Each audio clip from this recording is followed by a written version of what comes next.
Vamos falar do outro lado da moeda, daquela polêmica toda do GP da Emília-Romagna, para chegar no que vai acontecer em Mônaco, que é o foco principal desse vídeo.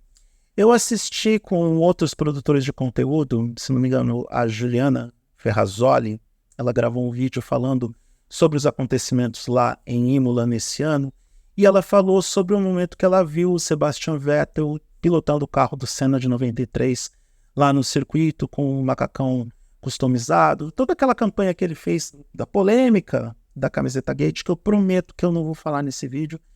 E quando ela foi falar com o Vettel, ela percebeu o Vettel emocionado, olhou para o lado, o pai do Vettel estava chorando com os familiares do Senna.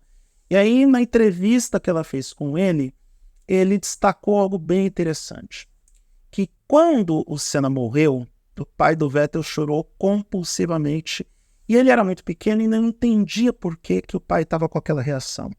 Aí, com o passar do tempo, conforme ele foi amadurecendo e dentro do meio da Fórmula 1, e ele mesmo confessou que no início da carreira ele não dava muita importância para o legado do piloto brasileiro, mas que com o passar do tempo ele foi vendo quão grande Senna é para todo mundo e como o Senna permanece vivo na nossa Fórmula 1 mesmo depois de 30 anos após o seu desaparecimento naquele 1º de maio de 1994. Então, tudo que o Vettel fez nesse final de semana na Emília-Romagna foi para mostrar para as novas gerações o quão grande o Senna ainda é e o quão importante é manter o seu legado vivo. Eu confesso que eu fiquei emocionado com esse relato do Vettel, porque na minha cabeça eu não tinha ideia do quanto que o Vettel era tão empático ou tão fã do piloto brasileiro. Na minha cabeça eu sempre achei que o Vettel fosse muito mais fã do Michael Schumacher, até porque ele seguiu os passos do Schumacher na carreira, foi para a Ferrari tentar reconstruir a equipe ou ser campeão pela equipe italiana, tal e como Schumi fez durante os anos de 2000 e 2004, e eu não tinha essa ideia ou percepção do quanto que o tetracampeão mundial gostava e admirava Ayrton Senna. Bom, agora eu sei, agora eu tenho essa dimensão e todos nós temos essa percepção também. E aí a gente se aproxima do GP de Mônaco. Senna venceu 6 vezes nessa pista, em algumas oportunidades de forma dominante. Ele ali, naquela pista, ele mostrava toda a habilidade que tinha, porque desde a primeira corrida, onde aconteceu aquela chuva torrencial e aquela performance histórica com a Toleman, onde ele quase venceu Alain Prost, quase conquistou sua primeira vitória no primeiro ano de Fórmula 1, a gente sabia que Senna era um piloto diferenciado por conta de sua habilidade em Mônaco. Vencer 6 vezes em Mônaco é para poucos, é apenas para quem é pai da matéria, porque é o tipo de pista que não permite erros. Ruas estreitas, muro para tudo quanto é lado, então não tem área de escape. Estou falando óbvio aqui apenas para enfatizar a genialidade de Senna em um circuito de rua. Aliás, Senna que ia muito bem em circuito de rua. Vitórias em Phoenix, vitórias em Detroit, bons desempenhos em Adelaide, com exceção de 85 e 89, entendedores entenderão, só vocês assistirem aos replays das corridas. Então, Senna sempre mandou muito bem em Mônaco, era a segunda casa dele em termos de performance. Aí vinha a McLaren e eu tive que engolir, assim, suspirar um pouco mais, engolir a saliva, porque a McLaren recebeu autorização das equipes para modificar a pintura do carro para o GP de Mônaco. Vocês já viram isso nas redes sociais. E eu só estou gravando esse vídeo também para fazer o registro e para dar minha opinião sobre isso. Uma McLaren totalmente customizada com as cores do capacete de Senna, que eram e são as cores da bandeira brasileira, para homenagear o piloto brasileiro no GP de Mônaco, em um circuito, em uma prova em que ele venceu 6 vezes. Bom, isso nunca aconteceu na história da Fórmula 1. Eu acompanho essa categoria desde 1983 e eu nunca vi uma equipe homenagear um piloto dessa forma. Tudo bem, vocês podem até dizer que o carro está meio carnavalesco, eu particularmente. Eu entendi a ideia da execução, acho que foi a melhor possível, mas para quem prefere layouts mais limpos ou cores menos chamativas, ele pode incomodar um pouco. Mas o que vale é a intenção aqui, literalmente. A gente sabe que a história de Senna com a McLaren ela é profunda, intensa e é uma das parcerias mais duradouras da história da Fórmula 1. Senna foi para a McLaren e trouxe com ele os japoneses da Honda. Aliás, a Honda foi para a McLaren por causa de Ayrton Senna. Poderia ter mantido a parceria técnica com a Williams, que também era bem sucedida, mas optou por Senna porque queria Ayrton Senna pilotando carros com os seus motores. E depois deixou a Honda deixou a McLaren, coincidentemente no mesmo tempo em que Senna estava partindo para a Williams. Então, é uma parceria duradoura, é uma parceria sólida. Tudo bem, a Honda voltou depois para a McLaren, mas em outro contexto. E essa relação da McLaren com Senna, ela é muito pessoal também fora das pistas.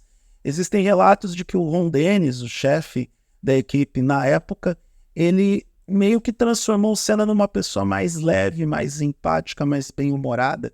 O lance da aposta do GP da Itália de 89, que o Senna vence e leva na aposta o carro, aquela McLaren que ele pilotou naquela corrida, isso ajudou a deixar o Senna também um pouco mais leve e menos sisudo dentro da categoria. No final das contas, todos nós nos beneficiamos da parceria entre Ayrton Senna, McLaren e Honda. Testemunhamos algumas das vitórias mais fantásticas, alguns dos carros mais dominantes, algumas das performances de Senna que foram das mais espetaculares, mesmo quando aquele carro falhava. Não é mesmo o Suzuka 1988? Então, essa homenagem que a McLaren está fazendo para Ayrton Senna, ela tem vários simbolismos, várias camadas e mostram a importância que o piloto brasileiro tem para a categoria. Se a gente olhar em retrospectiva, tudo bem, temos a era Schumacher no começo dos anos 2000, que fez com que a Fórmula 1 tivesse uma visibilidade maior, e assim todas as dinastias que vieram depois também. Os finais de campeonato de 2007 e 2008 ajudaram muito na popularidade da Fórmula 1, os títulos que Vettel conquistou na Red Bull, os títulos que Hamilton conquistou na Mercedes, os títulos que Verstappen está conquistando na Red Bull, tudo isso ajuda a construir a popularidade que a categoria tem hoje. Mas Ayrton Senna chegou no momento certo, na hora certa, na chamada Era de Ouro da categoria e fez toda a diferença no meio de pilotos que eram, sim, pilotos pais da matéria. Alain Prost, Nigel Mansell, Nelson Piquet, todos eles eram pilotos acima da média e Senna conseguiu se inserir nesse grupo com maestria. Podemos ter nossas questões individuais em relação ao Ayrton Senna, se a gente prefere esse ou aquele piloto, se a gente gosta dele dentro ou fora das pistas, mas é quase inquestionável que Senna marcou um ponto de divisão na Fórmula 1, entregando um desempenho único, porque não é a quantidade de títulos que você tem, não é o número de vitórias que você tem, mas é a forma em como você conquista isso. E eu não estou falando nem dos adversários que o Senna enfrentou. Eu entendo que os adversários, por exemplo, que Schumacher enfrentou em pista, são um pouco mais débeis do que aqueles que Senna teve que superar.